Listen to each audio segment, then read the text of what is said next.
ஏர்போர்ட்டுக்கு போங்க அப்படிங்கறத சொல்லியிருக்காங்க.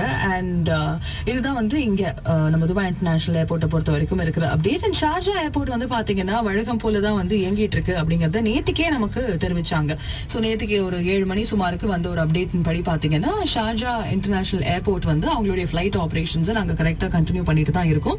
இருந்தாலும் உங்களுடைய ரெலவெண்ட் ஏர்லைன்ஸ் உடைய வெப்சைட்டுக்கு போயிட்டு ஃபிளைட் டேட்டாவை நீங்க பார்த்து செக் பண்ணிட்டு அதுக்கப்புறமா நீங்க ஏர்போர்ட்டுக்கு போங்க. கன்ஃபார்ம் ரிசர்வேஷன் இருந்தாதான் உங்களுக்கு வந்து ஏர்போர்ட்டுக்குள்ள ஆக்சஸ் கொடுக்க முடியும் அப்படிங்கறதையும் இவங்களும் தெரிவிச்சிருக்காங்க.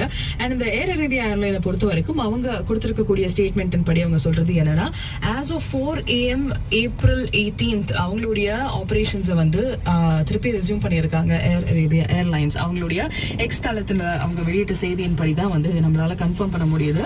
So April 16th and 17th cancel ஆன அந்த ஃபிளைட் பத்தின அந்த அப்டேட்ஸ் எல்லாம் வந்து பேசஞ்சர்ஸ்க்கு கரெக்டா போய் சேர்ந்துரும். அண்ட் இந்த மாதிரி கேன்சல் ஆன ஃபிளைட் புக்கிங்ஸ்க்கு கட்டாயமா